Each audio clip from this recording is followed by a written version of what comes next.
উঠেছেন, যার নাম পেলাজো পাজামা। পাজামাটা উঠতে উঠতে এই অবধি উঠেছেন। আপনিও দেখছেন, আপনার মাও দেখছেন, আপনার গোষ্ঠীও দেখছেন, আপনার 14 গোষ্ঠী দেখছেন যে আপনার মেয়ে পাজামা পরে আছেন একেবারে টাকনুর ওপরে। এর নাম দিয়েছে পেলাজো পাজামা। আপনি দেখতে পারেন না? মানে ওয়াল হায়াউ সুবাতুন মিনাল ঈমান। এর মধ্যে ঈমান কাজ করে না। এর মধ্যে কি করে না ভাই? ঈমান কাজ করে না। এর মধ্যে লজ্জা বিরাজ করে না, এর মধ্যে লজ্জা থাকে না। এর কারণে তো আপনার মেয়েটা পেলাজো পাজামা পরে যায়। কোনোদিন আপনি বললেন না, শুনে রাখুন, আমার মেয়ে পেলাজো পাজামা পরতে পারে না, আমার মেয়ের পাজামা টাকনুর নিচে থাকবেন। আপনার মেয়ের পাজামা দেখবেন যার নাম পেলাজো পাজামা দিয়েছেন, চতুর্দিক চাওড়া ঠিকই আছেন, কিন্তু ওপর দিক উঠতে উঠতে টাকনু অব্দি ঠাউনা অব্দি উঠে গেছেন। আপনি কোনোদিন অনুসরণ করেননি ভাই? আপনি কোনোদিন দেখেন? ওয়াল হায়াউ সুবাতুন মিনাল ঈমান। এটাই রাসূল বললাম যে লজ্জা হচ্ছে ঈমান, লজ্জা হচ্ছে ঈমানের একটি শাখা। আজকে জোরালোভাবে বলতে চাইছি, যেসব নারী, যেসব পুরুষ যারা দায়িত্ব পালন করছে তাদের নারীকে বলবেন যে শুনে রাখো বেটি, শুনে রাখো মেয়ে, শুনে রাখো স্ত্রী, শুনে রাখো এই পরিবারের জনগণ, আজ থেকে পেলাজো পাজামা বন্ধ, আজ থেকে পেলাজো পাজামা বন্ধ, আজ থেকে পেলাজো পাজামা পরা যাবে না, আজ থেকে পেলাজো পাজামা হারাম, আজ থেকে পেলাজো পাজামা হারাম। আজকেই আপনি পরিত্যাগ করবেন, আজকেই পুড়িয়ে দিবেন। আপনার মধ্যে যদি লজ্জা থাকে, আপনার মধ্যে যদি হায়া বিরাজ করে। সম্মানিত উপস্থিতি,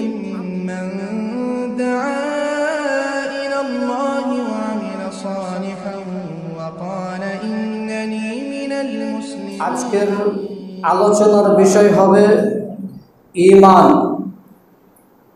আমরা প্রথম পর্ব আলোচনা করব ঈমান সম্পর্কে।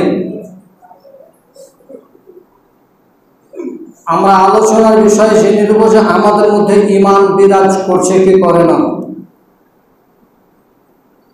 মানুষের ভালো মন্দ যাচাই বাছাই করার জন্য ঈমানের উপর টিকে থাকা প্রয়োজন।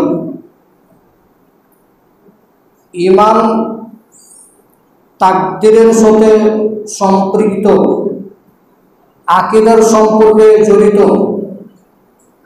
সালাত আদায় করার আগে আমাদেরকে ঈমানের স্বীকৃতি প্রদান করতে হবে। যদি ঈমানের স্বীকৃতি না হয় তাহলে সালাত আদায় করে মানুষ প্রকৃতি ঈমানদার হতে পারে না। আজকে দেখাবো ঈমান কি জিনিস। সাহাবায়ে কেরামরা বলেন যে আমরা আগে কোরআন মাজিদ শিখিনি, আমরা শিখেছি আগে ঈমান, তারপরে শিখেছি কোরআন। কেন? ঈমান যদি না থাকে কোরআন শিখে লাভ হবে না। ওই জন্য সাহাবীরা বলতেন যে আমরা রাসূলের কাছে আগে শিখেছি ঈমান, তারপরে শিখেছি আমরা কোরআন। কেন? অন্তরে ঈমান না থাকলে কোরআনের বাণী, কোরআনের উচ্চারণ, কোরআনের বোঝ নিতে পারবে না। তার মানে সালাতের আগে আমাদেরকে ঈমানের উপর স্বীকৃতি প্রদান করতে হবে, ঈমানকে স্বীকৃতি দিতে হবে, তাহলে আমাদের সালাত কবুল হবে। অনেকের নিকটে ঈমান কমে নাও বাড়ে নাও, যেরকম মুরজিয়ার নিকটে ঈমান বাড়ে না, ও ঈমান কমে না। ইমাম আহমদ, ইমাম শাফি এদের মতে হচ্ছে ঈমান বাড়ে এবং কমে। ঈমান বাড়ে এবং কমে ইমাম মালিক, ইমাম শাফি, ইমাম আহমদ বিন হাম্বল এদের মত হচ্ছে যে ঈমান বাড়ে এবং কমে। এই মতটি হচ্ছে সঠিক মত। কেন? এ মর্মে কোরআন হাদিসও আছে এবং এ মর্মে কোরআন মাজিদের আয়াত নাযিল হয়েছে এবং হাদিসও হয়েছে। আল্লাহ সুবহানাহু ওয়া তাআলা বলেন, ওয়াইজা তুলিয়াত আলাইহিম আয়াতুহু জাদাতুহুম ঈমানা। যখন তাদের নিকটে কোরআন মাজিদের আয়াত পেশ করা হয় তখন তাদের ঈমান বৃদ্ধি পায়, ঈমান বেড়ে যায়। এখন অত্র জামিয়া মসজিদে সালাত আদায় করার জন্য আপনারা এসেছেন, আলোচনা শুনছেন। আলোচনা শোনার সময় আপনি মনে করছেন যে আমি আর খারাপ কাজ করব না, আজ থেকে সালাত আদায় করব, আজ থেকে রাসূলের বাণীকে মেনে নেব, আজ থেকে আল্লাহর কথাকে মেনে নেব, আজ থেকে সালাত আদায় করব। যখন আমরা বাড়িতে চলে যাই, আমাদের পরিবার, আত্মীয় স্বজন, সন্তান সন্ততি পরিবারের সাথে মিলে যায়, তখন আমরা আল্লাহর স্মরণ করে ভুলে যাই, বা আমরা যখন পাপ কাজে লিপ্ত হয়ে যাই তখন আমাদের ঈমান কমে যায়। প্রায় মানুষ এখন অনুসরণ করছে যে আলোচনা শোনার পরে আমরা আর খারাপ কাজ করব না, তারপরে বাড়ি যে এই কথাটা ভুলে গেল বা পাপে লিপ্ত হলো, তখন তাদের ঈমান কমে গেল।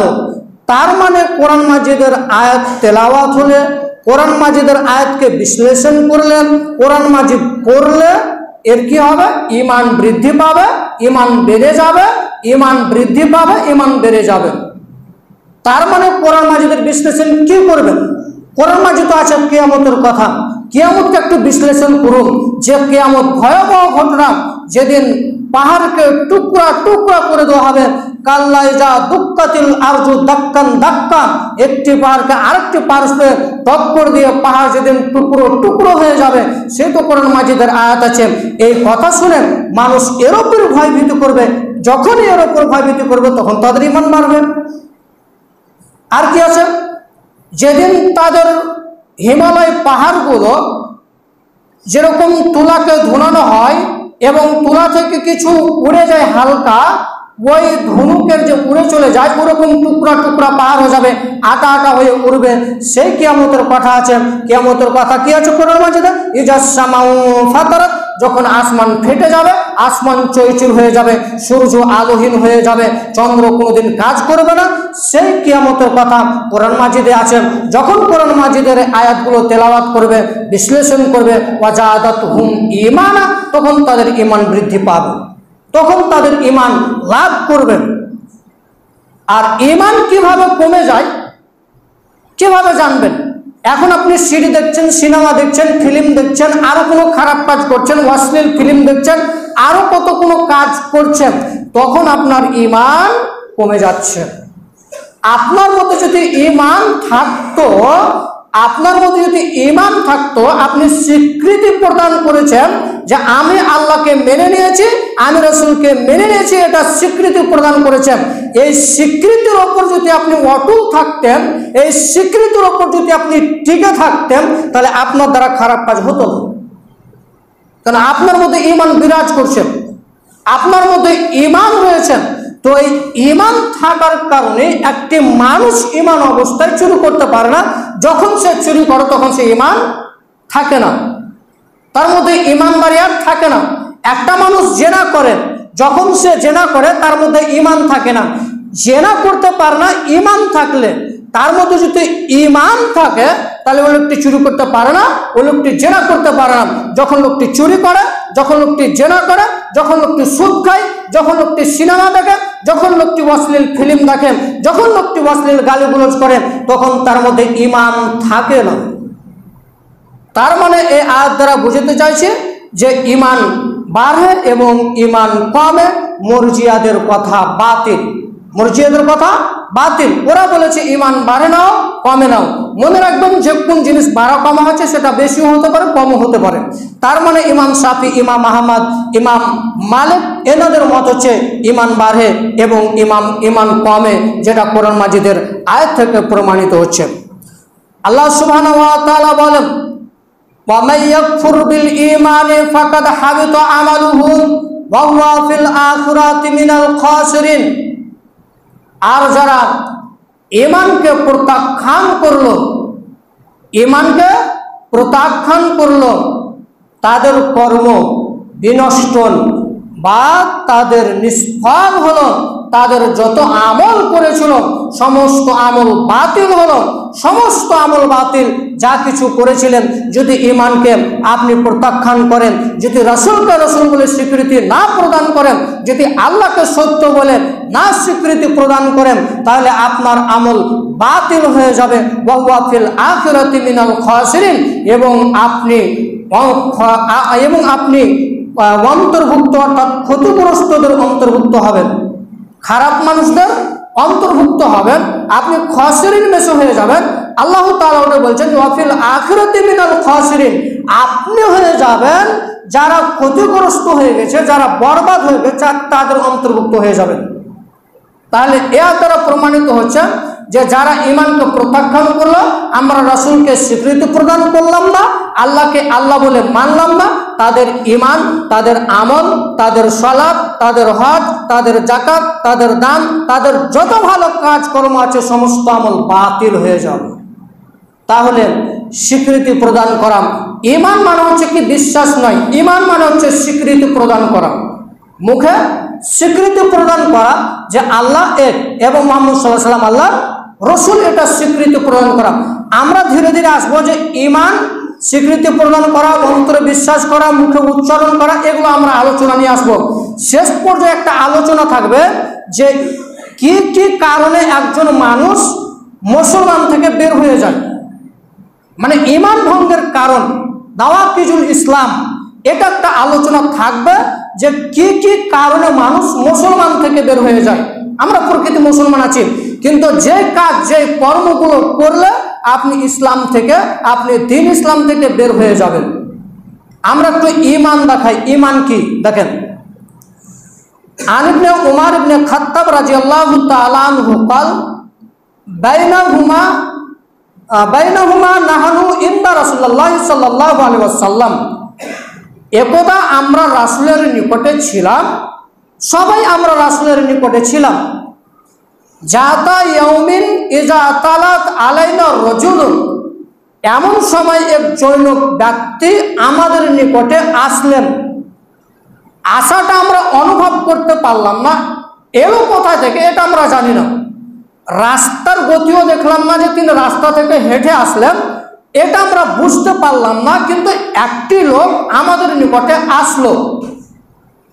এরপরে তিনি বলছেন যে সাদিদু বায়াজিস সিয়াবি, ধবধবে সাদা তার পোশাক ছিল, মানে পোশাকটা তার ধবধবে সাদা, খুব সাদা পোশাকওয়ালা একটি লোক আমাদের নিকটে আসলো। এবার হাদিস বর্ণনা করছেন যে সাদিদু সেবাদে শায়রি, আর চুলগুলো খুব কুচকুচে কালো ছিল, চুলগুলো খুব কুচকুচে কালো, পোশাকটা খুব ধবধবে সাদা।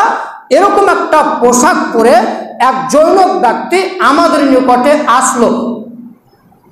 লা ইউরা আলাইহি আসারুস সাফারি, না ছিল তার মধ্যে সফরের কোনো চিহ্ন।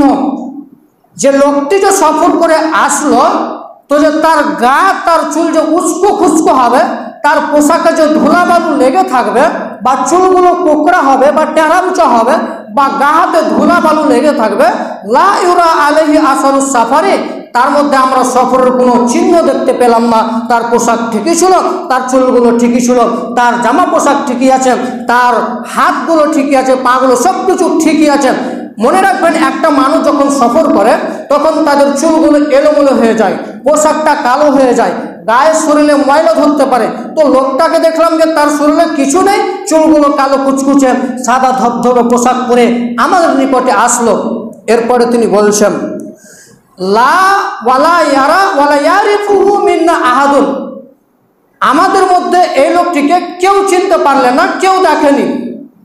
যে লোকটি আমাদের নিকটে আসলো, এই লোকটিকে কেউ দেখেনি আমাদের মধ্যে, এবং আমাদের মধ্যে এই লোকটিকে কেউ চিনে না। এরপরে তিনি আসলেন, তারপরে হাত্তা জালাসা ইলান নবী সাল্লাল্লাহু আলাইহি ওয়াসাল্লাম, এসে নবী সাল্লাল্লাহু আলাইহি ওয়াসাল্লামের নিকটে বসলেন। এসে কার নিকটে বসলেন? রাসূলের নিকটে। এরপরে তিনি বলছেন ওয়ারুকবাতি এলা ওয়ারুকবাতিহি এলা রুকবাতি, তিনি রাসূল সাল্লাল্লাহু আলাইহি ওয়াসাল্লামের হাঁটুর সাথে হাঁটু মিলিয়ে বসলেন। লোকটি রাসূলের হাঁটুর সাথে হাঁটু মিলিয়ে বসলেন। তারপরে বলছেন ওয়াওয়াজা কাফাইহি ফাখিজাইহি, এবং তার দুই হাত তার দুই উরুর উপর রাখলেন। এরপরে তিনি বললেন ওয়াকালা ইয়া মুহাম্মাদু আখবিরুনি আনিল ইসলাম, হে মুহাম্মদ সাল্লাল্লাহু আলাইহি ওয়াসাল্লাম, আমাকে ইসলামের ব্যাপারে কিছু বলুন, অর্থাৎ ইসলাম কি এটা আমাকে বলুন, ইসলাম কি এটা আমাকে শিখিয়ে দেন, এটা আমি জানতে চাই, এটা একটু বলুন, অর্থাৎ ইসলাম কি। তখন তিনি বললেন আনতা শাহাদা, তুমি সাক্ষ্য দিবেন আল্লাহ ইলাহা ইল্লাল্লাহ, আল্লাহ ছাড়া সত্য কোনো এলা নেই, সত্য কোনো মাবুদ নেই, সত্য কোনো উপাস্য নেই, এই মাবুদকে এক বলে বিশ্বাস করা, এই আল্লাহকে এক বলে বিশ্বাস করা, এই আল্লাহকে এক বলে স্বীকৃতি প্রদান করবে, এটা হচ্ছে কি ইসলাম। এরপরে তিনি বলছেন যে আন্না মুহাম্মাদান রাসূলুল্লাহ, এবং মুহাম্মদ সাল্লাল্লাহু আলাইহি সাল্লামকে রসুল হিসাবে মেনে নেওয়ার স্বীকৃতি প্রদান করা। এরপরে বলছেন ওয়া তুকিমুস সালাত, সালাত কায়েম করা, ওয়া তুতি যাকাতা, যাকাত প্রদান করা, ওয়া তাসুমা রমাজানা, রমাজানের সিয়াম পালন করা, ওয়া তাহাজ্জাল বাইতি ইন ইস্তাতু ইলাইহি সাবিলা, এবং সমর্থ থাকলে, ক্ষমতা থাকলে, টাকা পয়সা থাকলে, অর্থ সম্পদ থাকলে বাইতুল্লাহ হজ করা। এর নাম হচ্ছে ইসলাম। কে বললেন? আমাদের নিয়ে বললেন। লোকটি জিজ্ঞাসা করলেন আখবিরুনি আনিল ইসলাম, আমাকে ইসলামের ব্যাপারে বলুন, ইসলাম কি? তখন তিনি বললেন আনতা শাহাদা, তুমি সাক্ষ্য দিবা আল্লাহ ইলাহা ইল্লাল্লাহ ওয়া আন্না মুহাম্মাদান রাসূলুল্লাহ, ওয়া তুকিমুস সালাত ওয়া তুতিজ যাকাত, তুমি যাকাত প্রদান করবে, ওয়া তাসুমা রমাজান ওয়া তাহাজ্জাল বাইতি ইন ইস্তাতু ইলাইহি সাবিলা। এর নাম হচ্ছে ইসলাম। ক্বালা সাদাক্তা, আপনি ঠিক বলেছেন। আলোচনা ভালো করে শুনবেন। আল্লাহ রাসূল এই কথা বলা মাত্রই লোকটি বলছে ক্বালা সাদাক্তা, আপনি ঠিক বলেছেন। ফাআজিবনা লাহু, আমরা অবাক হলাম। ইয়াসালুহু ওয়া ইউসাদ্দিকুহু, অবাক ব্যাপার, আমরা সকলে আশ্চর্য হলাম, অবাক হলাম। আরে লোকটি অজ্ঞের মতন প্রশ্ন করলো রাসূলকে, আর রাসূল বক্তব্য দিলেন, রাসূল বাক্যটি বললেন, আর বিজ্ঞান নাই লোকটি বলল আপনি ঠিক বলেছেন। অবাক ব্যাপার নয় ভাই? আমি প্রশ্ন করলাম, আপনি উত্তর দিলেন, আর আমি বললাম সাদাক্তা, আপনি ঠিক বলেছেন। মানে লোকটি জানে যে ইসলাম কি, মানে লোকটি জানে যে ইসলাম কি, এর কারণে তো বললো লোকটি সাদাক্তা, আপনি ঠিক বলেছেন। আমরা আশ্চর্য হলাম, লোকটিকে দেখো অবাক হলাম। রাসূলের হাঁটুর সাথে হাঁটু রাখলেন এবং তার দুই হাত তার উরুর ওপর রাখলেন এবং তিনি বলছেন আখবিরুনি আনিল ইসলাম, ইসলাম বলেন। যখন তিনি সাক্ষ্য দিলেন ইসলাম এই এই এই এই, তখন তিনি বললেন সাদাক্তা, আপনি ঠিক বলেছেন। ফাআজিবনা লাহু, আমরা অবাক হলাম, আশ্চর্য হলাম। ইয়াসআলুহু ওয়া ইউসাদ্দিকুহু, আমরা অবাক হলাম কি আশ্চর্য হলাম যে লোকটি প্রশ্ন করলো, আবার লোকটি বলল আপনি ঠিক বলেছেন। ব্যাপার কি বুঝলাম না, ব্যাপারটা কি বুঝলাম না। এরপরে আলোচনা শুনবেন, এদিকে ধ্যান দিবেন। যিনি গেল ওকে বাদ দেন, আল্লাহর ভালো করতে হলে আপনারা আমার দিকে লক্ষ্য রাখবেন, ওনাদিকে লেখা লাভ নাই। আলোচনা শুনে গেলে আপনি বুঝতে পারবেন না আলোচনা কি করতে যাচ্ছেন। এরপরে তিনি বলছেন, তারপরে আবার প্রশ্ন করছেন আখবিরুনি আনিল ঈমান, হে মুহাম্মদ আমাকে ঈমান সম্পর্কে বলুন, ঈমান কি? ওই লোকটি বলছে যে ঈমান সম্পর্কে বলুন, ঈমান কাকে বলে, ঈমান কি জিনিস, এটা আপনি আমাকে বলুন।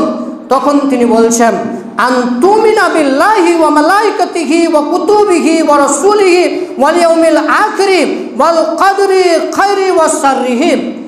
ঈমান হচ্ছে আল্লাহ প্রতিপালক এবং ফেরেশতা, কিতাবসমূহ এবং রসুলগণের ওপর ঈমান আনাম, রসুলগণের ওপর বিশ্বাস করা, কিতাবের উপর বিশ্বাস করা, আল্লাহকে আল্লাহ বলে স্বীকৃতি প্রদান করা, এক বলে মেনে নেওয়া, এর নাম হচ্ছে ঈমান।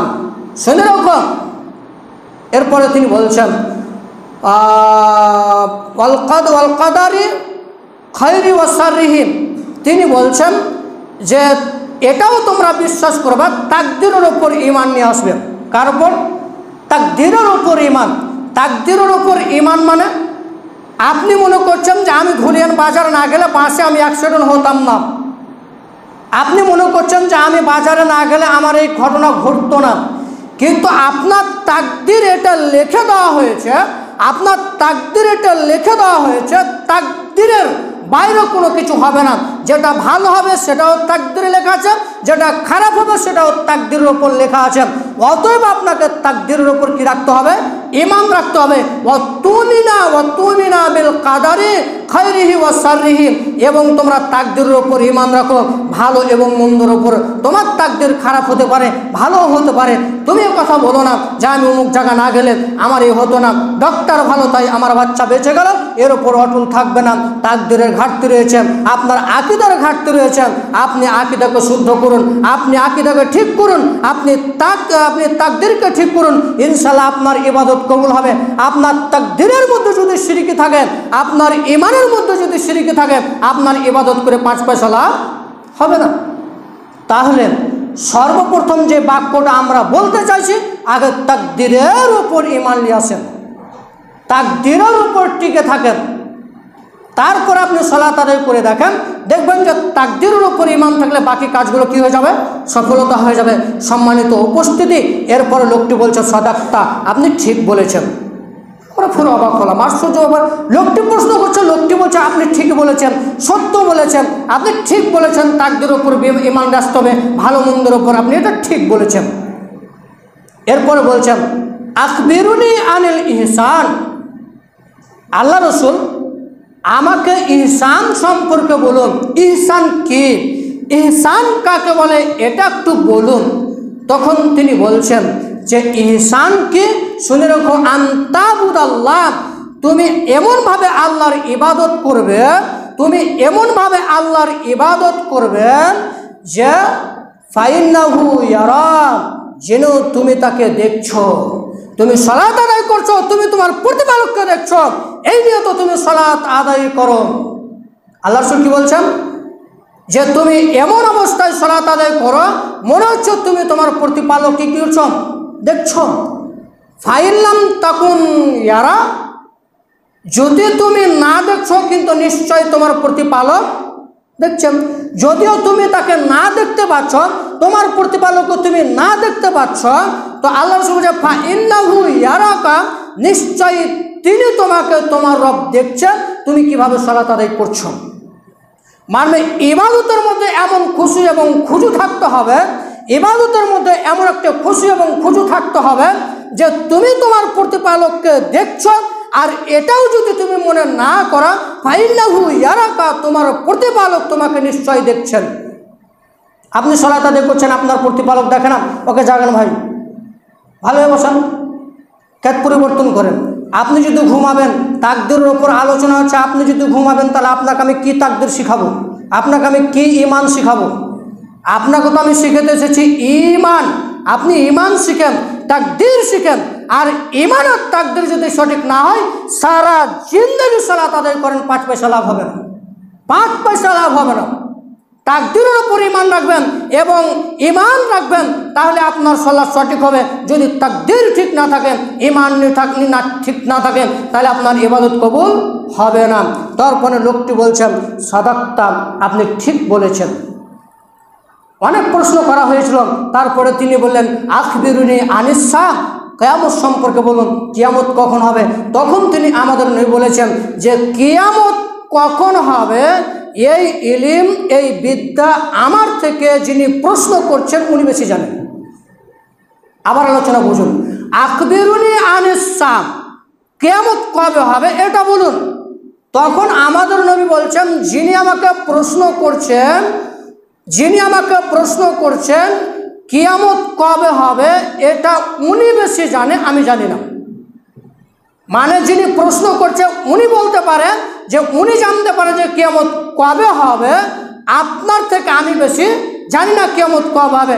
হ্যাঁ, তবে কিয়ামতের আলামত বলতে পারি যে কিয়ামতের আলামত হচ্ছে এই যে নারী পুরুষ নগ্ন হয়ে নাটে ঘাটে চলাফেরা করবে, পোশাক থাকবে না, উলঙ্গ হয়ে চলাফেরা করবে, এটা একটা কিয়ামতের আলামত। কিয়ামতের আলামত হচ্ছে এই যে পূর্ব দিকের সূর্য পশ্চিম দিকে উঠবে, এটা কিয়ামতের আলামত। কিয়ামতের আলামত হচ্ছে এটাই যে আসমান ফেটে যাবে, চন্দ্র তারকাগুলো সব বিক্ষিপ্ত হয়ে পড়বে, পাহাড় পর্বতগুলো হিমালয়গুলো টুকরা টুকরা হয়ে যাবে, এটা হচ্ছে কিয়ামতের আলামত। এটা আমি বলতে পারি, কিন্তু আপনি প্রশ্ন আমাকে করেছেন কিয়ামত কখন হবে, এটা আপনি প্রশ্ন করেছেন, আপনার চাইতে আমি বেশি জানি না। অনেক প্রশ্ন করার পরে যখন লোকটি চলে গেলেন, তখন উমর বলছেন যে আমি বসে থাকলাম, কিছুক্ষণ থাকলাম, আমি রসুলকে জিজ্ঞাসা করলাম আল্লাহ রসুল লোকটি কে। তখন তিনি আল্লাহ রসুল বললেন উমর তুমি কি বলতে পারো লোকটি কে? তখন উমর বললেন আল্লাহু আলাম ওয়া রাসূলুহু, আল্লাহ এবং আল্লাহ রাসূল ভালো জানেন। তখন তিনি বলেছিলেন, শোনো, এই লোকটি হচ্ছে জিবরিল আলাইহিস সালাম। কে লোকটি? জিবরিল আলাইহিস সালাম। লোকটি হচ্ছেন জিবরিল আলাইহিস সালাম। তিনি আমাদের বলছেন যে জিবরিল আলাইহিস সালাম আমাদেরকে তোমাদের জন্য দিন শিক্ষার জন্য এসেছিলেন। তিনি দিন শিক্ষা দেওয়ার জন্য আমাদের নিকটে এসেছিলেন। আর এভাবে তিনি প্রশ্ন করছিলেন।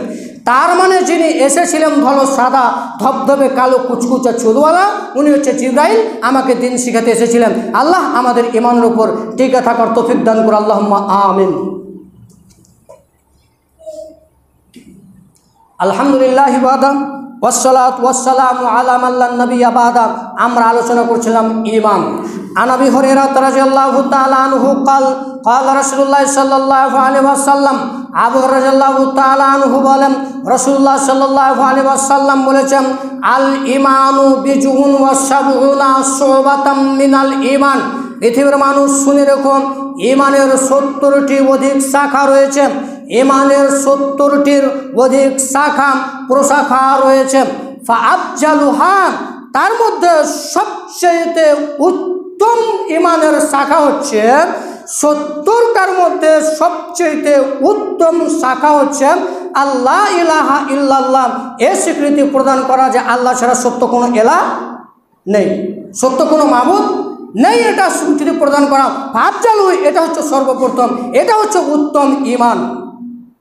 এরপরে বলছেন ওয়াজা আনে তরিকি, ওয়াজা আনে তরিকি, আল্লাহ রাসূল এরপরে বলছেন যে ওয়াজা আনে তরিকি ওয়াইমাতুল আজা আনে তরিকি, এবং রাস্তা থেকে কষ্টদায়ক জিনিস সরিয়ে দেওয়া, এটা হচ্ছে সাধারণ ঈমান।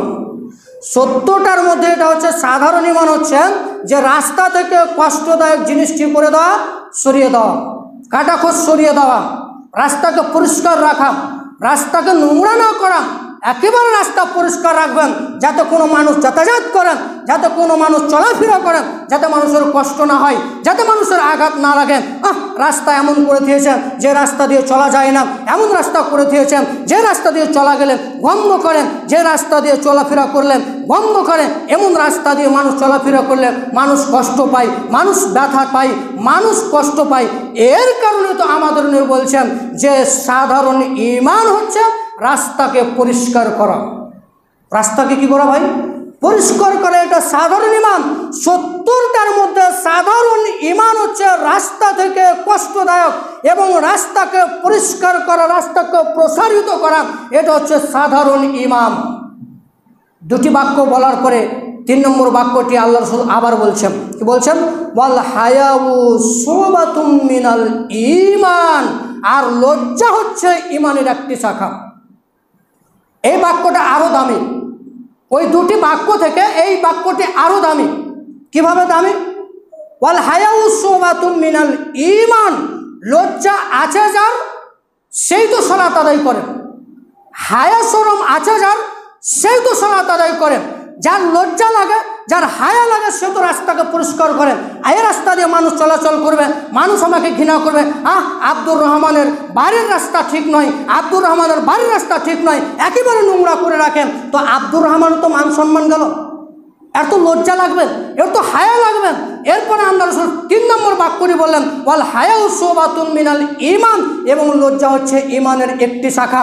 এই শাখার ওপর যদি মানুষ টিকে থাকে সব কিছু সঠিক হয়ে যাবে, সব কিছু ঠিক হয়ে যাবে।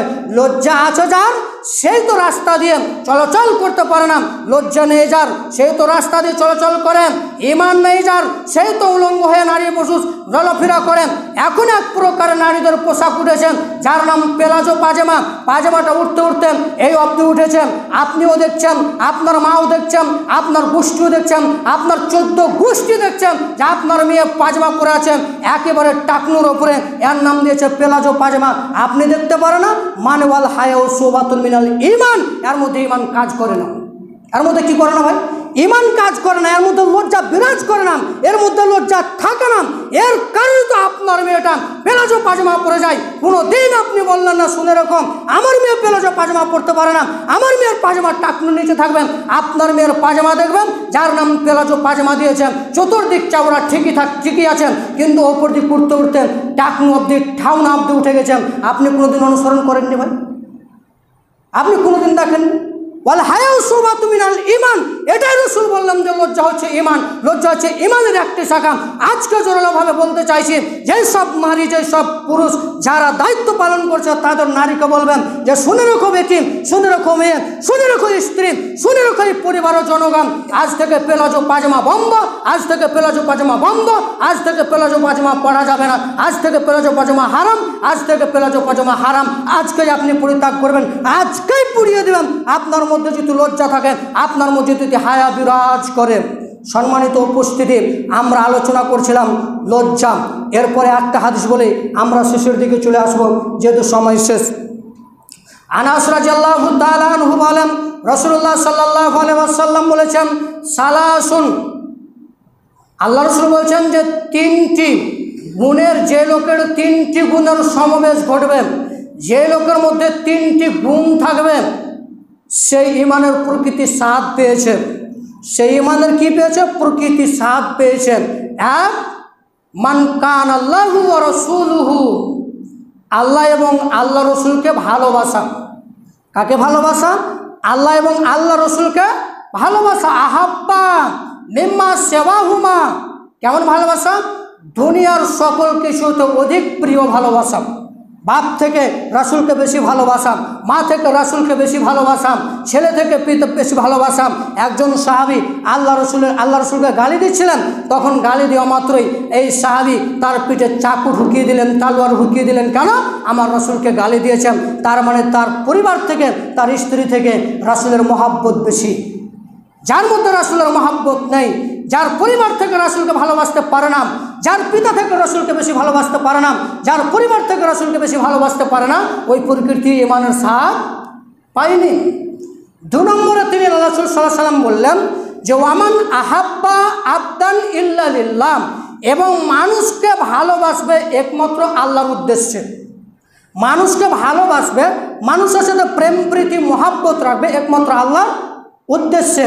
3 নম্বরে তিনি বললেন যে কুফরি থেকে নাজাত প্রাপ্ত, ঈমান ও ইসলামের আলো গ্রহণ করার পরে ওই লোকটি আবার কুফরি হয়ে গেছে, ওই লোকটি আবার সালাত আদায় করে না, ওই লোকটি আবার কুফরির মধ্যে নিযুক্ত হয়ে গেছে। ওই ব্যক্তি অপছন্দ। কেমন অপছন্দ? যেমন লোকটি আগুনে নিক্ষিপ্ত হওয়া অপছন্দ করে, ওই লোকটি ইসলাম থেকে বের হয়ে গেছে, কুফরি হয়ে গেছে। ওই লোকটি যেমন আগুনে নিক্ষেপ হতে চায় না, আগুনে পুড়তে চায় না, এটা যেমন অপছন্দ করে, সেরকম সে নাজাতপ্রাপ্ত দল ছিল, সে আল্লাহকে মেনেছিল, স্বীকৃতি প্রদান করেছিল, এরপর রাসূলকে মানল না।